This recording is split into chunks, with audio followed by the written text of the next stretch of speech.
Can you put into context what the PCT's role is and where you fit within all of that? The starting point for me would be that the PCT is now the local leader for the NHS. We're the local health authority. It's our responsibility to ensure that the money that we get from government, which is taxpayers' money, is spent on the things that we think are important for the borough. And so it's not so much anymore around funding hospitals and GPs, although that's incredibly important. It's actually around how we fund health and well-being. It's actually how we start to engage with people about stopping them becoming ill.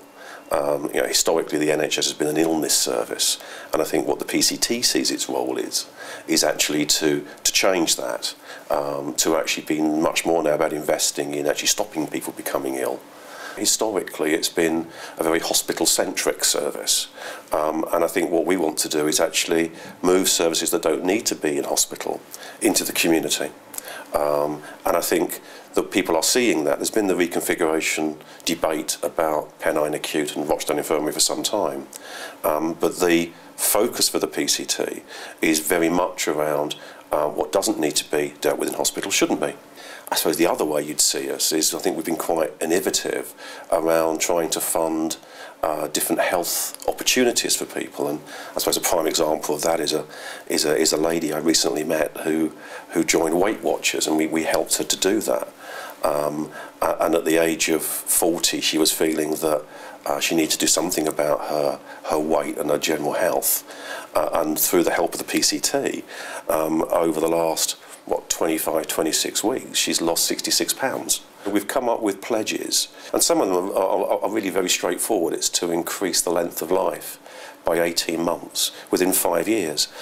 Others are around, and I've got it actually here, and there's some really good ones in here, I think, which is slow the growth in diabetes in 5 years by 8%.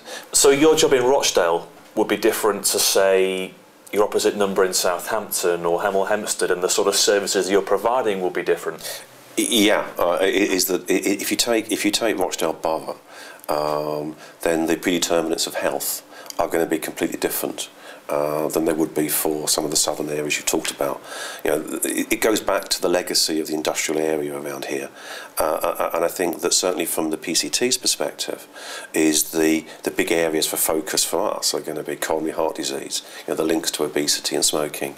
It's going to be COPD, which is pulmonary disease, again linked to the same issues, and some of the asbestos and the old mill issues that were actually prevalent in the early years of the borough. Diabetes is a big area for us. So all of those become focuses for the PCT. In terms of what we've tried to do, this is very much now around not just hitting the targets, but hitting the point about what the PCT is here to do. And clearly what we want to do is not just add years to life, but add life to years as well. Just a quick word about the future to end with. Are you saying that my experience of dealing with the health service is going to be different? It's not going to be about going to see my doctor, going to the hospital?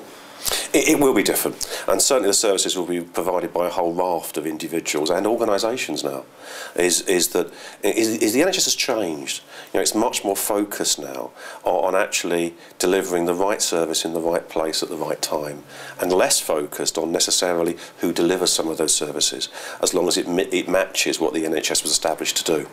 And I think some prime examples of that, I suppose, is that I think we've been the first organisation to launch a GP service out of a supermarket, and that's going to open 2 evenings a week and on a Saturday afternoon. So quite clearly where people access services is as important as actually who provides the services.